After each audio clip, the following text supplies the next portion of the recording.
msakazi ngibingelele nje bonke eEndlunkulu FM. Cha, sijabule kakhulu ukuba sitholele ithuba nje ukuthi namhlanje sibusisekile sinonomthebe wethu sihleli naye sibonge noNdunankulu kaZulu Mntwana wakwaPhindangene ngesimo asisingathe ngaso sibuyele isithunzi ke siwuZulu wonkana. Ngiyafisa nje ukudlulisa kakhulu msakazi ukuthi okwenzeka namhlanje kuyoba inqophamlando ekutheni vele uma uzotholakala isikhundla esinjengalesi kuyaye kube khona into eba umbango abanye bagcina ke sebephangalele kodwa siyabonga ke ukuthi uNkulunkulu usibuyisile leso sithunzi siyafisa kakhulu ukuthi sisihloniphe sibonga nje unomthebe wethu isilo sethu ukuthi namhlanje sinaso ugcwele siyathokoza kuhle nathi eDumbe lifikile intombi zakhona ziphelele amabhasi ayinqwaba eswakhiphile nathi njengomkhandlu waseDumbe ilokho nje kakhulu msakazi sikuthokozela kakhulu.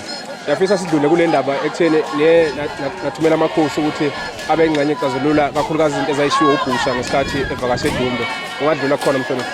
Sakazi njengeDumbe besifise ukuthi asidlulise lo mcimbi wanamhlanje bese silindela ke usuku la esizobe sesihlela khona konke ukuthi njengomkhandlu waseDumbe kunesimo la uMdlokombane asibeka okufanele sizokwenzeka kuzogcinwa usiko eluxolisa endaweni yaseSigodlweni. Ngakho ke siyayilungiselela sinethemba lokuthi ukusukela manje sizobe sesiphiwa leyo date siyiDumbe siyophuma sonke neintombi siphume namabutho siphume nomama beyintombi neMeya kanye namakhansela namakhosi esizwe saseDumbe sizokwenza lelo siko leso ngoba ubayede wagcina eshiyile ekutheni kufanele sigcine sisigcinile. Ngakho ke besidlulisa nje lokhu ukuthi sesilinde nje usuku ukuthi siholwe uNdunankulu kaZulu sizokwenza sigcine lolo siko uMdlokombane ayekade egcine elishile ukuthi njengeDumbe kumele sigcine sikwenzile.